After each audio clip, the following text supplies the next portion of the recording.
وبركاته.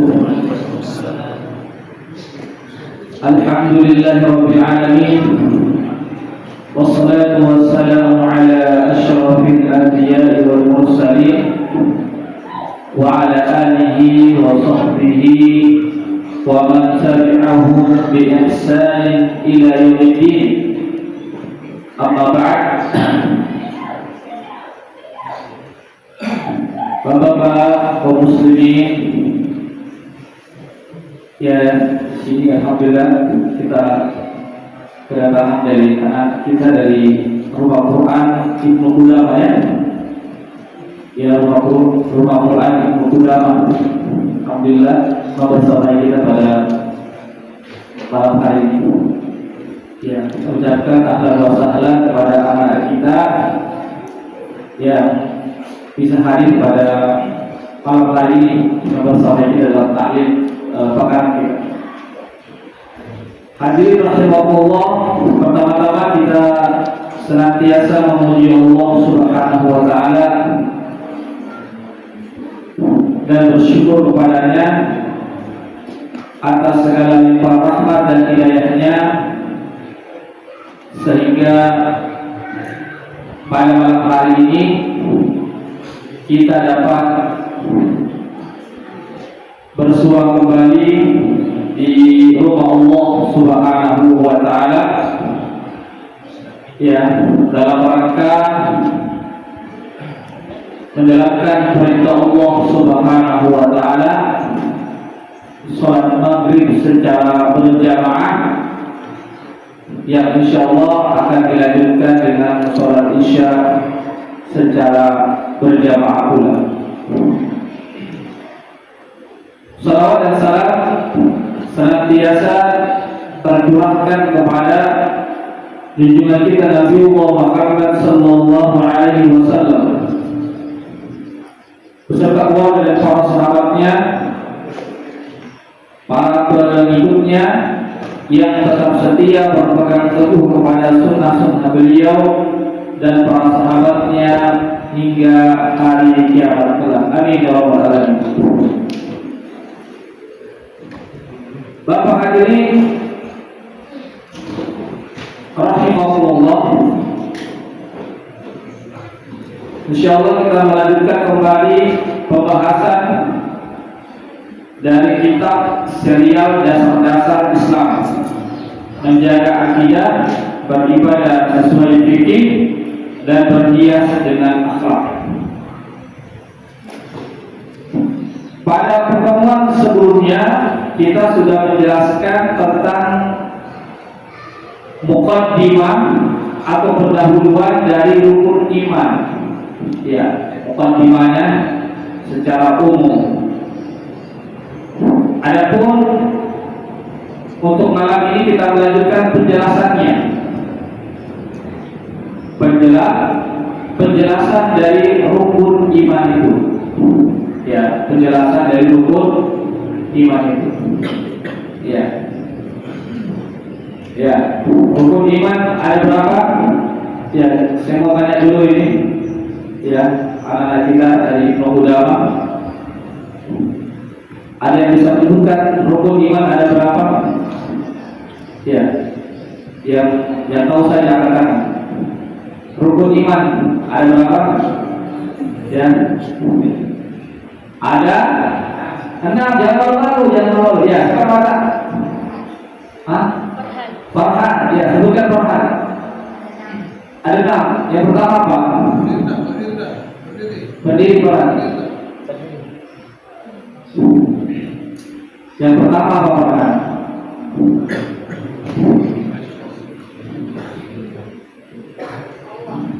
Beriman kepada Allah. Yang kedua, beriman kepada malaikat-malaikat Allah. Yang ketiga, kepada sebelum Rasul apa? Kitab-kitabnya, ya, berurutan. Beriman kepada kitab-kitabnya. Yang keempat, Rasul-Rasulnya. Beriman kepada Rasul-Rasulnya. Iya. Yang kelima, beriman kepada hari akhir atau hari akhirat. Yang keenam, iya, beriman kepada qada dan qadar atau takdir baik dan takdir buruk. Ya, syukur, jazakallahu khairan. Ya, terima kasih. Nak. Terima kasih Pak Han. Ya, jadi itu ya. Alhamdulillah ya anak kita dari ulama ya bisa menghafalkan ada 6 rukun iman. Baik, saya akan menjelaskan ya satu persatu ya. Silakan yang punya buku dibuka bukunya. Penjelasan rukun iman. Pertama, iman kepada Allah Subhanahu wa ta'ala. Apa artinya iman kepada Allah? Iman kepada Allah artinya membenarkan dalam hati bahwa Allah adalah satu-satunya zat yang berhak disembah dan diberikan ibadah kepadanya. Ya, ibadah kita hanya persembahkan hanya kepada Allah, itu maksudnya. Ya. Kemudian keyakinan tersebut dibenarkan oleh lisan dengan mengucapkan dengan mengucapkan syahadat asyhadu an la ilaha illallah, itu maksudnya dibenarkan ya oleh lisan kita dengan bersyahadat. Ya, kemudian dan dibuktikan dengan ibadah kepadanya. Ya, itu makna atau arti beriman kepada Allah. Ya, jadi apa? Membenarkan dalam hati bahwasanya Allah itu ya satu-satunya zat yang berhak ya untuk kita sembah, untuk kita persembahkan ibadah kepadanya. Ya. Jadi hati kita tidak boleh mengingkari. Kalau hati kita mengingkari atau menolak bahwasanya Allah itu adalah satu-satunya zat yang berhak untuk disembah, kita tolak ya, kita tidak mengakui dalam hati kita atau tidak membenarkannya, maka kita tidak dikatakan sebagai orang beriman. Ya, maka kita tidak dikatakan sebagai orang yang beriman kepada Allah. Ya, atau tidak menolak tapi ragu-ragu. Ya, ragu-ragu. Betulkah Allah itu satu-satunya zat yang berhak disembah, yang ibadah itu harus kita tunjukkan kepadanya? Apakah benar? Ragu-ragu. Nah, ini juga tidak dikatakan sebagai orang yang beriman kepada Allah. Ya, jadi iman itu lawannya apa? Menolak, mengingkari. Yang kedua, iman lawannya keraguan-raguan. Jadi iman itu harus kokoh. Ya, kokoh dia harus kuat, tidak goyah, apalagi sampai roboh. Ya, jelas ya. Jadi dalam hati kita jangan sampai ada keraguan-raguan bahwasanya Allah itu satu-satunya zat yang kita sembah. Ya, seperti apa? Seperti sholat. Ya, saat kita sembah, ketika sholat Allah kan? Ya, kita bukan menyembah jin, bukan menyembah patung, tapi Allah Subhanahu wa ta'ala. Ya, itu maksudnya. Itu contoh saja ya, contoh saja. Doa juga, saya tanya. Kita berdoa sebut siapa? Wahai jin, wahai kita, ya Allah. Kan begitu kan? Ya Allah, yang Maha Pengasih, Maha Penyayang, ampunkanlah dosaku. Doa itu harus kita tunjukkan kepada Allah. Itu maksudnya. Ya, itu maksudnya. Karena doa itu bagian dari ibadah. Doa itu bagian dari ibadah. Makanya doa itu harus ditujukan hanya kepada Allah. Artinya meminta hanya kepada Allah. Kita minta agar kita sehat, agar kita dimudahkan dalam belajar, kita kepada Allah Subhanahu wa ta'ala. Ya, jadi membenarkan dalam hati, ya, sudah paham ya? Yang berikutnya adalah setelah kita benarkan dalam hati, tidak ada penolakan dan tidak ada keraguan bahwasanya Allah itu adalah satu-satunya, satu-satunya, bukan dua, bukan tiga, bukan empat. Allah itu satu, bukan dua, bukan tiga, apalagi banyak. Jelas ya? Jelas ya? Itu. Ya. Kemudian setelah itu harus kita benarkan dengan lisan kita. Ya, setelah kita tadi tanamkan keyakinan dalam diri kita, yang kedua apa? Harus kita benarkan dengan lisan kita. Makanya ada namanya syahadat. Ya, asyhadu an la ilaha illallah. Ya, asyhadu an la ilaha illallah. Apa artinya itu? Saya bersaksi bahwasanya tidak ada Tuhan atau tidak ada yang berhak untuk disembah atau untuk diibadahi kecuali hanya kepada Allah Subhanahu wa taala saja. Itu. Makanya kenapa setiap sholat selalu kita ketika tasyahud apa dibaca? Asyhadu an la ilaha illallah. Ya. Wa asyhadu anna Muhammadar Rasulullah. Siapa yang tidak membaca ini tidak sah sholatnya. Ya, siapa yang sholat tidak membaca asyhadu an la ilaha illallah, maka tidak sah sholatnya. Itu harus diucapkan ya. Anak-anak sekalian, kalau antum sholat jangan dalam hati, tidak boleh. Harus diucapkan, bibir Anda harus bergerak. Asyhadu an la ilaha illallah. Begitu. Kalau cuma dalam hati saja, tidak sah sholatnya.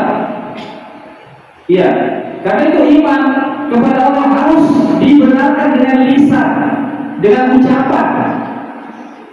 Kalau orang non-muslim, kalau dia ingin masuk Islam, harus membaca 2 kali syahadat selama dia bukan bisu. Kalau bisu dia tulis, ya kalau bisu dia tulis atau pakai apa namanya gerakan isyarat tangan. Kalau orang bisu, tapi kalau dia tidak bisu, non-muslim mau masuk Islam harus wajib mengucapkan 2 kalimat syahadat. Asyhadu an la ilaha illallah wa asyhadu anna Muhammadan abduhu wa rasuluh. Jelas ya? Jelas ini? Jelas. Kemudian berikutnya apa? Setelah kita membenarkan dalam hati, kemudian kita benarkan juga dengan lisan, kemudian dibuktikan, harus ada buktinya. Dengan apa? Dengan beribadah. Sholat kita hanya kepada Allah, puasa kita tujukan kepada Allah, bukan kepada siapa-siapa. Apalagi zakat kita, haji kita, infak kita lillahi ta'ala. Ya, apalagi doa kita. Ya, itu semua ibadah-ibadah itu harus dibuktikan dengan ibadah anggota tubuh kita, anggota badan. Iya, kalau ada misalnya yang mengaku Islam, dia mengatakan, Ustaz, saya yakin Allah itu satu-satunya zat yang berhak disembah. Saya adalah orang Ustaz. Iya, saya juga mengucapkan Ustaz, asyhadu an la ilaha illallah. Tetapi dia tidak sholat, kayak ini, dia tidak sholat, maka dia tidak dikatakan sebagai orang yang beriman kepada Allah. Ya, kenapa? Karena dia tidak sholat. Buktinya dia, apa buktinya dia dikatakan beriman kepada Allah? Ya, setelah dia membenarkan dalam hatinya dan mengucapkan dengan lisannya, buktinya apa? Harus sholat. Kalau puasa Ramadan, harus puasa Ramadan selama dia sudah balik. Ya. Apalagi berzakat. Ya, kalau dia punya apa namanya, punya harta harus berzakat. Nah, itu namanya bukti keimanan. Bukti keimanan. Jadi iman itu harus ada buktinya. Ada buktinya. Iya, tidak cukup cuma dibenarkan dalam hati, diucapkan dengan lisan tidak cukup. Harus ada buktinya. Apa buktinya? Kita amalkan, kita kerjakan perintah-perintah Allah Subhanahu wa taala semata-mata karena Allah. Kita tunjukkan hanya kepada Allah, bukan kepada siapa-siapa. Jelas ya? Baik, kita lanjutkan. Kemudian iman kepada Allah tidak sempurna kecuali dengan mencakup 4 hal. Nah, ini penting ini. Ya, ini penting dijelaskan. Iman kepada Allah, iman kita ya kepada Allah tidak sempurna kecuali dengan mencakup 4 hal. Yang pertama, iman kepada wujud Allah. Itu maksudnya Allah itu ada wujudnya. Yang kita sembah yang tak kelihatan ya. Siapa yang sini yang pernah melihat Allah? Angkat tangan, ada? Ya, tidak ada kan? Dia yang lihat Allah, tapi kita harus beriman Allah itu ada wujudnya. Allah itu ada. Cuma tidak kelihatan. Makanya namanya beriman kepada yang gaib namanya ya. Siapa yang apa? Surah Al-Baqarah ayat ketiga, silakan. Siapa yang apa surah Al-Baqarah ayat ketiga? Alif Lam Mim. Dzalikal kitabu la raiba fihi hudal lil muttaqin. Apa yang pertama? Siapa yang jadi orang yang bertakwa? Alladzina yu'minuna bil ghaibi. Alladzina yu'minuna bil ghaibi. Orang yang bertakwa yang paling pertama sekali ciri-cirinya adalah berdasarkan surah Al-Baqarah ayat 3 adalah orang-orang yang beriman kepada hal-hal yang gaib. Apa itu gaib? Yang tidak kelihatan. Tapi ada. Apa yang gaib itu? Siapa yang gaib itu? Di antaranya Allah. Allah itu ada, cuma tidak kelihatan. Harus kita yakini. Kalau kita mengaku sebagai orang yang bertakwa, sebagai orang yang beriman, jelas ya. Ini jemaah sekalian, mengaku sekalian, ya. Jadi yang pertama kita harus beriman kepada wujudnya Allah. Allah itu ada wujudnya. Tapi jangan kita pikirkan Ustaz bagaimana wujudnya Allah Ustaz, seperti apa bentuknya, bagaimana besarnya, terbuat dari apa. Itu kita bisa jadi orang gila nanti kalau kita pikirkan itu. Jangan kita pikirkan tentang dari mana asalnya Allah, bagaimana Allah. Yang penting Allah itu ada. Karena Allah juga tidak pernah memperkenalkan dirinya Allah terbuat dari ini, karena Allah itu tidak sama dengan makhluknya, tapi Allah itu ada. Allah itu ada, tetapi tidak sama dengan makhluknya. Tapi ada, ya, ada zatnya, tapi zatnya tidak sama dengan zat makhluknya. Ya, jelas ini? Ya, ini penjelasannya. Apa maksudnya iman kepada wujudnya Allah? Ya, bahwasanya Allah itu ada, yaitu dengan membenarkan bahwa Allah itu ada. Allah itu ada. Ya. Meskipun tidak bisa terlihat di dunia ini. Ya. Meskipun tidak bisa terlihat di dunia ini. Namun wujud Allah dapat dibuktikan. Ya. Jadi wujudnya Allah itu tidak kelihatan oleh mata kita, tetapi bisa dibuktikan. Ya, dibuktikan dengan apa? Dengan fitrah manusia, dengan syariat yaitu Al-Quran dan Sunnah Nabi. Yang ketiga dengan akal, ya, ataupun dengan panca indera, fitrah. Ya, bagaimana cara kita membuktikan Allah itu ada dengan fitrah manusia? Ya, bagaimana cara kita membuktikan Allah itu ada dengan berdasarkan fitrah manusia? Ya, Artinya bahwasanya manusia, ya, coba contoh saja, ketika kita dapat musibah, ya, saya tanya, kalau kita dapat musibah, pasti hati kita kemana? Kepada Allah.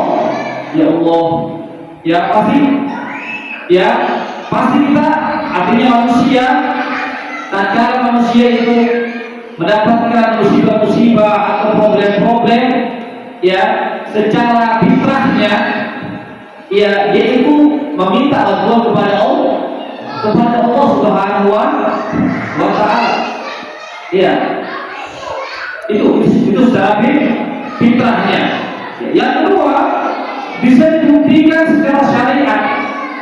Syariat ini artinya Al-Quran dan Sunnah. Iya, berdasarkan Al-Quran dan Sunnah. Di dalam Al-Quran Allah menjelaskan siapa itu Allah. Ya, seperti apa? Dalam surah Al-Ikhlas kan? Al-Ikhlas. Siapa yang hafal Al-Ikhlas? Coba dibacakan dulu. Anakku dari Ibu Kudama. Coba bagaimana? Siapa tahu? Kita di depan. Yang di depan ini. Kita. Siapa tahu? Coba di surah Al-Ikhlas. Iya. Ya, apa artinya? Qul, apa artinya qul? Katakanlah ya Muhammad kepada orang-orang. Qul huwallahu ahad, dialah Allah yang Maha Esa. Allahus Samad, apa artinya Allahus Samad? Semua makhluk bergantung kepada Allah. Semua kita, Pak, bergantung kepada Allah kan, Pak? Iya, butuh. Siapa yang tidak butuh kepada Allah, Pak? Semua kita butuh kepada Allah, Pak. Setiap detik kita butuh kepada Allah. Setiap saat kita butuh. Itu namanya Allah Samad. Allah Samad artinya Allah tempat bergantung semua makhluknya. Jangan kalian. Iya. Intinya bahwasanya Allah itu ada, Allah jelaskan dalam Al-Quran. Itu maksudnya Allah perkenalkan diri dalam Al-Quran. Kalau kita ingin mengenal Allah melalui Al-Quran, baca di Al-Quran. Ustaz nggak tahu artinya, ya baca di terjemahannya. Jangan cuma dibaca saja ayat-ayatnya, baca di terjemahannya. Seperti tadi, qul huwallahu ahad. Jangan sampai kita hafal dan tahu artinya. Jangan sampai. Karena ini bacaan sering kita baca, Pak. Karena yang paling pendek atau di antara surah yang paling pendek kan? Ya. Ini. Jadi itu ya, jelas ya. Jadi kita mengenal Allah itu dengan melalui syariatnya, itu melalui Al-Quran. Begitu juga melalui sunnah Rasulullah. Dari hadis-hadis Nabi menjelaskan kepada kita ada Allah, ada yang menciptakan alam semesta. Itu juga dijelaskan dalam sunnah Rasulullah Sallallahu Alaihi Wasallam. Ya, sekarang akal. Bagaimana cara membuktikan Allah itu ada berdasarkan akal kita? Bisa kan? Secara akal ya, bukan secara syariat, secara akal.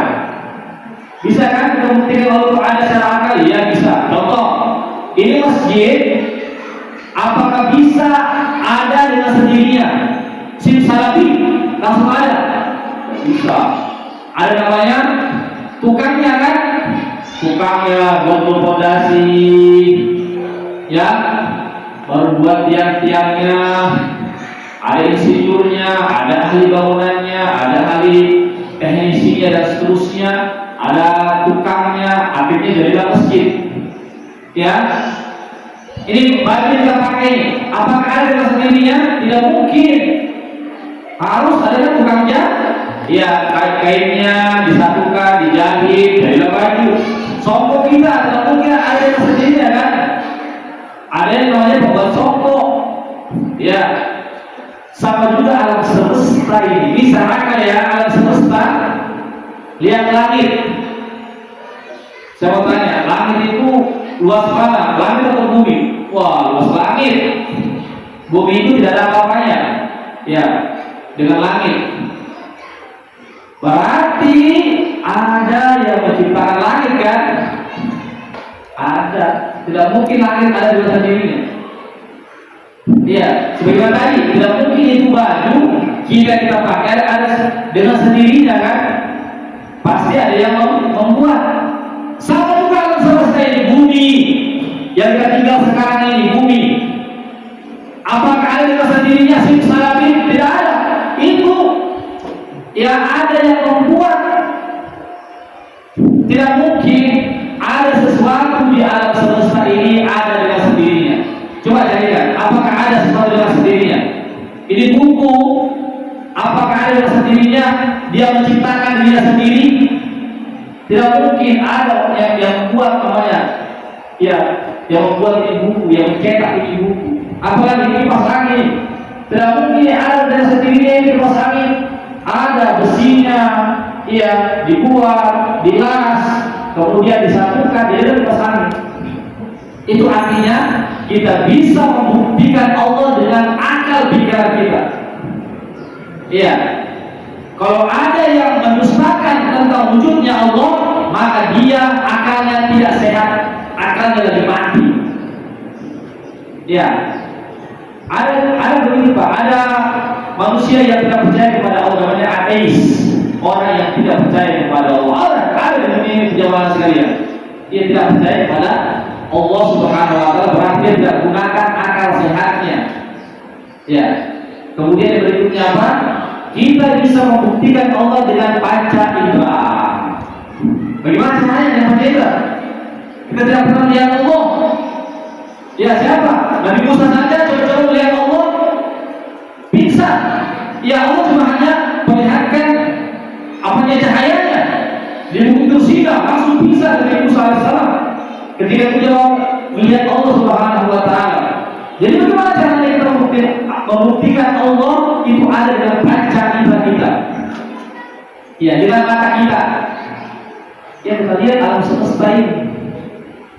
Ya, dengan alam semesta ini. Ya, bumi, langit, ya, tumbuh-tumbuhan, ikan di lautan. Ya, kita lihat dengan mata kepala kita. Ya, bahwasanya pasti ada yang menciptakan. Ya, pasti ada yang menciptakan, karena tidak mungkin semua itu terjadi dengan sendirinya. Iya, tidak mungkin semua itu terjadi dengan sendirinya. Pasti ada yang mengadakan, pasti ada yang menciptakan. Itulah Allah Subhanahu Wa Taala, satu-satunya zat yang menciptakan segala-galanya. Jelas ya? Ya. Kemudian iman kepada wujud Allah, iman kepada keberadaan Allah akan membuahkan sifat muraqabah. Ini sifat muraqabah. Apa itu sifat muraqabah? Yaitu merasa senantiasa diawasi oleh Allah. Itu. Ya, jadi beriman kepada keberadaan Allah, ya, beriman kepada wujudnya Allah, Allah itu ada efeknya, ada pengaruhnya. Apa pengaruhnya? Agar kita menjadi orang yang senantiasa merasa diawasi oleh Allah Subhanahu Wa Taala. Ya, bahwasanya kita semua ini sebagai hamba Allah itu semua di bawah pengawasan Allah, di bawah pengawasan Allah Subhanahu Wa Taala. Iya, tidak ada yang luput dari pengawasan Allah Subhanahu Wa Taala. Ini jamaah sekalian yang diberkahi Allah Subhanahu Wa Taala. Kemudian sehingga seseorang yang benar-benar beriman akan senantiasa menjaga hati, lisan dan anggota badannya. Ini orang-orang yang benar-benar beriman, dia akan senantiasa menjaga hatinya, lisannya dan anggota badannya. Kenapa? Karena dia merasa atau yakin sedang diawasi oleh Allah, sedang dipantau oleh Allah Subhanahu wa Ta'ala, agar tidak melakukan perbuatan yang tidak diridhoi oleh Allah Subhanahu wa Ta'ala. Ya, jadi anak-anak sekalian, ya jangan kita merasa, oh saya sendirian ini, oh tidak ada yang lihat. Betul, ustaz kita tidak melihat, orang tua kita tidak melihat apa yang kita lakukan sendirian, tetapi Allah Maha melihat. Sama juga kita punya ucapan, ya boleh jadi kita mengucapkan kata-kata kotor, apa semuanya betul, orang lain tidak dengar, ya misalnya, ya orang tua kita tidak dengar, tetapi Allah Maha mendengar apa yang kita ucapkan. Itu. Jadi beriman kepada Allah itu sangat penting sekali. Pertama wajib, yang kedua penting. Kenapa? Agar kita senantiasa merasa diawasi oleh Allah, sehingga kita senantiasa menjaga hati kita. Ya. Yang kedua, agar kita senantiasa menjaga lisan kita. Ya. Yang ketiga, agar kita senantiasa menjaga perbuatan kita dari hal-hal yang dilarang dalam agama kita. Jelas ya? Jadi tuntas ya makna beriman kepada wujud Allah Subhanahu wa Ta'ala. Yang kedua, beriman kepada rububiyah Allah. Ya, ini istilah baru barangkali ya bagi yang di antara kita atau anak-anak kita yang apa itu rububiyah Allah. Ini penjelasannya.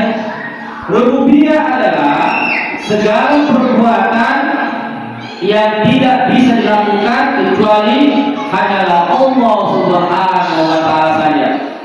Seperti apa itu? Menciptakan.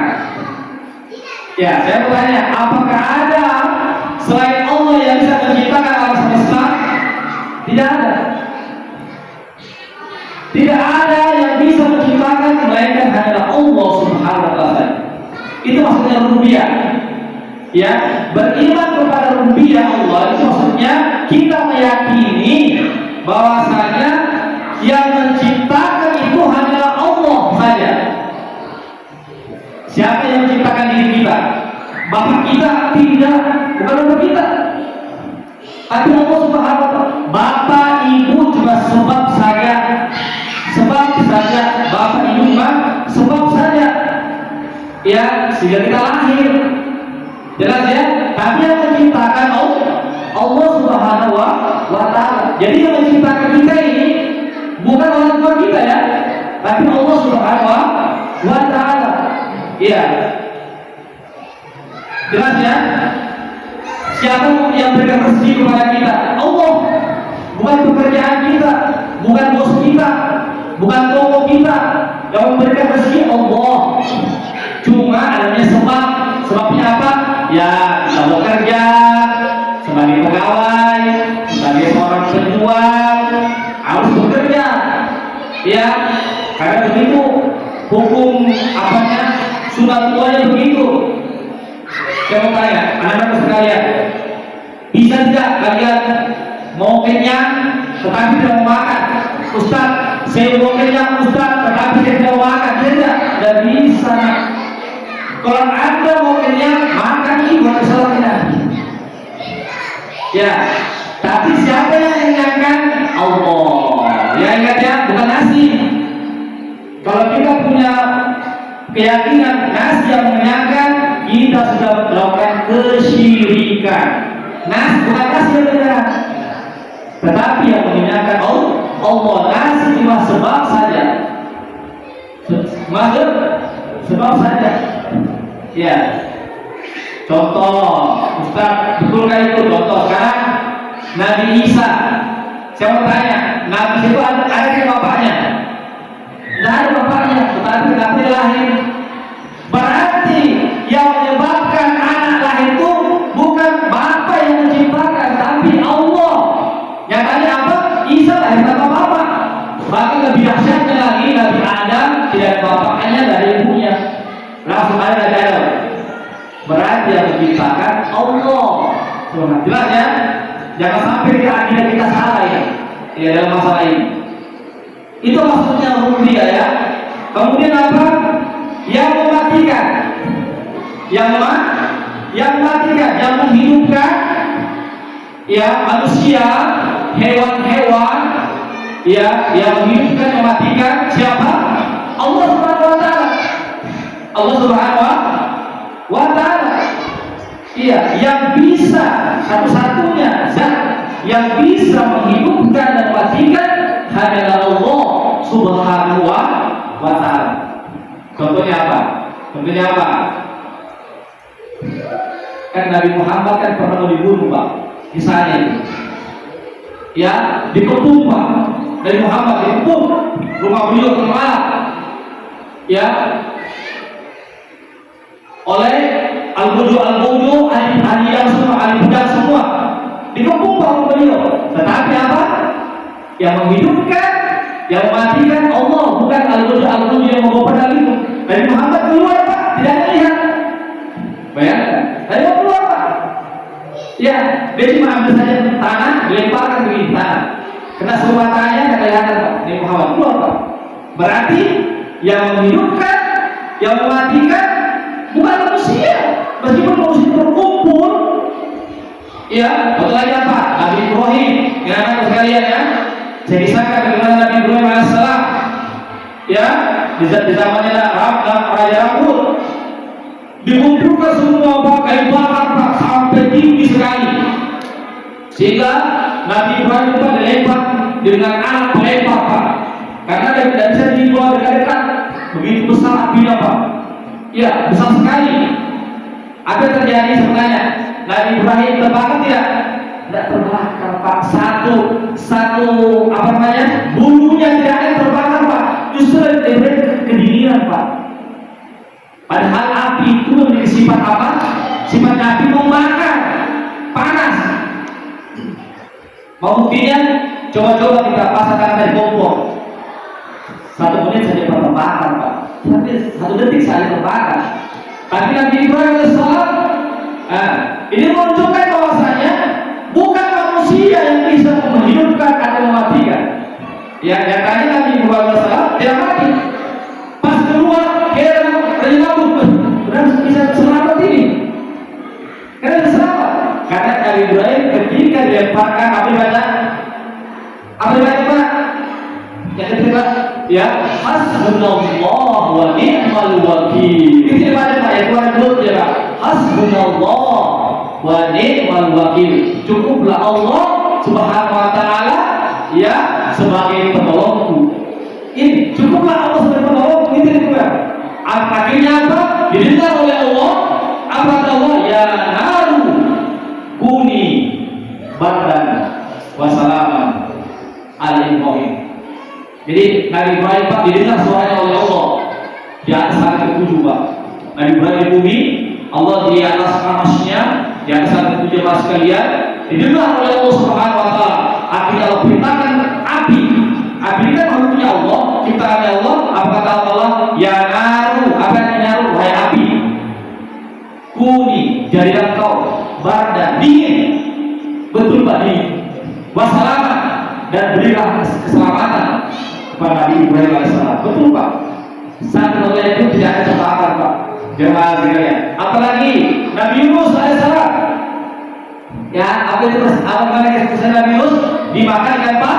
Ikan paus Pak. Dimakan ikan paus Nabi Yunus alaihissalam. Ya, tetapi Nabi Yunus ketika jamaah sekalian di dalam ikan paus, dia berdoa kepada Allah Subhanahu wa taala. Jamaah sekalian, apa doanya? La ilaha illa anta subhanaka inni kuntu minadh dhalimin. Itu doa Nabi Yunus Pak. Coba kita baca. Ya la ilaha illa anta subhanaka inni kuntu minadh dhalimin. Ya. Artinya apa? La ilaha illa, tidak ada yang berhak diibadahi melainkan hanya Engkau ya Allah. Ini ya, subhanaka, maksudnya Engkau ya Allah, Engkau maha sempurna ya Allah. Ya, ini sungguhnya aku untuk ya termasuk dari orang-orang yang menzalimi diri saya. Kenapa? Karena Nabi Yunus belum ada perintah tinggalkan kaumnya, dia tinggalkan kaumnya. Belum ada perintah. Ya, tapi karena dia kurang sabaran, akhirnya ditinggalkan kaumnya. Kaumnya keras kepala Pak. Tidak mau ikuti dakwah Nabi Yunus. meninggalkan tugasnya sebagai seorang nabi. Artinya Allah berikan pelajaran, ya Allah masukkan ke dalam untungnya Nabi Yunus jamaah sekalian, tetap dia mengakui kesalahannya, kan? La ilaha illa anta subhanaka inni kuntu minadz dzalimin. Saya adalah orang yang bersalah ya Allah. Itu. Makanya Pak, jangan pernah malu kita mengaku kepada Allah, inni kuntu minadz dzalimin. Ya, adukan Pak, saya kita banyak dosa ya, agar kita dimudahkan segala usaha kita oleh Allah Subhanahu wa taala. Jelas ya? Jadi sudah jelas ya. Jadi yang menghidupkan siapa? Yang mematikan siapa? Allah Subhanahu wa taala. Bukan ikan paus, bukan raja yang zalim, bukan Pak. Jamaah sekalian, tetapi hanyalah Allah yang menghidupkan dan yang mematikan kita. Jamaah sekalian yang dimuliakan Allah Subhanahu wa taala. Kemudian apa lagi Pak? Sudah ya, seperti menciptakan, mematikan, menghidupkan, memiliki. Ini. Siapa yang memiliki diri kita Pak? Anak saya, siapa yang memiliki? Artinya diri kita punya siapa? Diri kita punya siapa? Punya kita, punya Allah, bukan punya kita. Ya, diri kita ini, nyawa kita ini, ruh kita punya siapa? Punya Allah. Kita cuma dititipkan, namanya hak pakai, hak guna, bukan hak milik. Beda ya, antara hak guna dengan hak milik. Hak pakai dengan hak milik beda. Jadi badan kita semuanya itu hanya Allah gunakan, dipakai, bukan dimiliki. Apa dalilnya? Dari miliki. Seandainya diri kita ini Pak, hak milik kita tidak ada yang mau sakit. Siapa di sini yang tidak merasakan Pak? Anak-anakku sekalian sini, angkat tangan. Siapa yang tidak pernah sakit? Semuanya pasti pernah sakit. Minimal sakit demam 3 hari. Ya, seandainya diri kita ini milik kita, saya yakin tidak ada yang mau sakit Pak. Semuanya mau sehat. Tapi kenyataannya kita sakit. Berarti diri kita itu bukan diri kita. Ya, contoh lagi, siapa di antara kita jamaah sekalian yang yang tidak ingin tabrakan? Yang pasti ya, di antara kita tidak mau tabrakan kan? Tidak mau punya selamat dia jalan. Tapi apa terjadi? Terkadang kita jalan asik jalan tuh ada yang tabrak. Ya, hancurlah kita punya motor, luka-luka kita. Ya, jamaah sekalian. Itu menunjukkan bahwasanya motor itu bukan milik kita. Ya, diri kita itu bukan milik kita. Seandainya diri kita milik kita, pasti kita tidak mau kecelakaan. Tidak mau kecelakaan Pak. Tidak kecelakaan ya. Jadi yang memiliki alam semesta ini, termasuk diri kita, adalah Allah Subhanahu wa taala, bukan yang lain-lainnya. Kemudian apa lagi? Yang mengatur alam semesta. Yang mengatur alam semesta seperti apa? Alam semesta diatur. Ya, contohnya misalnya terbitnya matahari, ya, tenggelamnya matahari, ya, apalagi munculnya bulan, turunnya hujan, ya. Siapa yang mengatur semua itu? Allah Subhanahu wa taala, bukan manusia. Iya. Seperti hujan. Ya, turunnya itu Allah Subhanahu wa taala yang menurunkan hujan. Ya, banjir juga begitu. Ya, Allah Subhanahu wa taala ya. Tapi banjir itu ada penyebabnya juga sebenarnya. Ada apa? Penyebabnya juga. Ya, boleh jadi karena manusia yang berbuat hal-hal akhirnya Allah menurunkan namanya banjir. Jadi intinya yang mengatur alam semesta hanyalah Allah Subhanahu wa taala, kemudian yang memberikan rezeki ya. Begitu juga yang memberikan rezeki rezeki kita, ya Allah Subhanahu wa Ta'ala. Ya, siapa misalnya yang makan, ya bukan petani, bukan pedagang beras, karena petani itu cuma menanam benih. Ya, siapa yang bisa menciptakan benih beras atau apa, benih jagung? Tidak ada. Petani itu hanya menanam saja. Tapi yang menciptakan benih-benih beras, gandum, jagung, dan tumbuh-tumbuhan lainnya Allah Subhanahu wa Ta'ala. Saya mau tanya, ayo sekalian, siapa yang bisa menciptakan ikan? Kecuali hanya Allah. Nelayan hanya mencari ikan di laut. Ya. Tetapi yang menciptakan ikan Allah Subhanahu wa Ta'ala. Itu yang dinamakan dengan yang memberikan rezeki. Ya, yang memberikan rezeki Allah Subhanahu wa Ta'ala saja. Kemudian yang mendapatkan manfaat, yang memberikan manfaat kepada kita, ya, yang memberikan manfaat kepada kita. Contoh apa? Memberikan manfaat kepada kita hanyalah Allah Subhanahu wa Ta'ala. Contoh obat. Saya bertanya, yang menyembuhkan kita sakit, lalu kita minum obat, siapa yang menyembuhkan? Obat atau Allah? Allah. Kalau ada yang mengatakan obat, dia syirik. Kita ke dokter, ya, kita sembuh. Saya bertanya, siapa yang menyembuhkan kita? Dokter atau Allah? Allah. Yang mengatakan dokter yang menyembuhkan, syirik. Ya, dokter hanya mengobati. Beda antara menyembuhkan dan mengobati. Kenapa? Karena ada orang yang sudah berobat ke dokter dan sembuh-sembuh. Ada banyak, bahkan meninggal dunia. Dia bahkan ada sampai berobat sampai luar negeri, ke Jepang, habiskan uang ratusan juta. Pas sampai di Indonesia langsung meninggal. Berarti yang memberikan manfaat atau mudarat, yang menyembuhkan itu bukanlah dokter, bukanlah obat Paramex, bukan obat apa namanya yang lainnya, yang menyembuhkan Allah.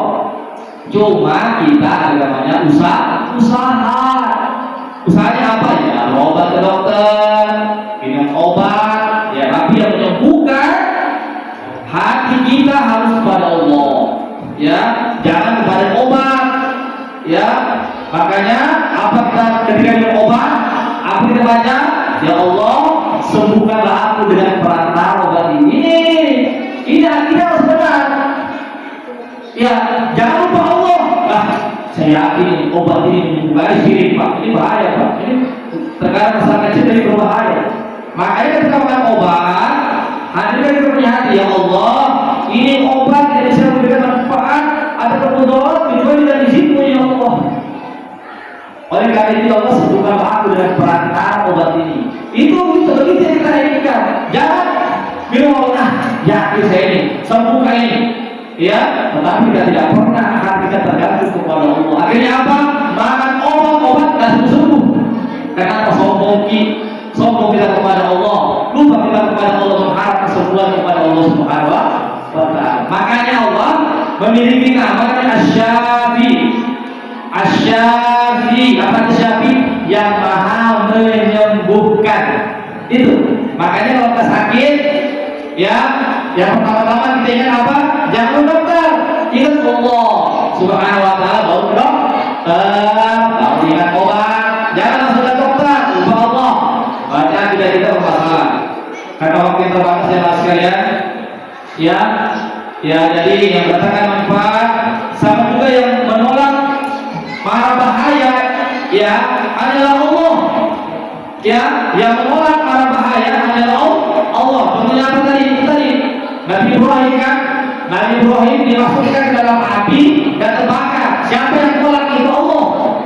Allah menolak api, jangan terbakar Nabi Ibrahim. Ya, dari Nabi Muhammad mau dibunuh, dikepung rumahnya, keluar dengan selamat. Siapa yang menolak mara bahaya? Allah, bukan Nabi Muhammad.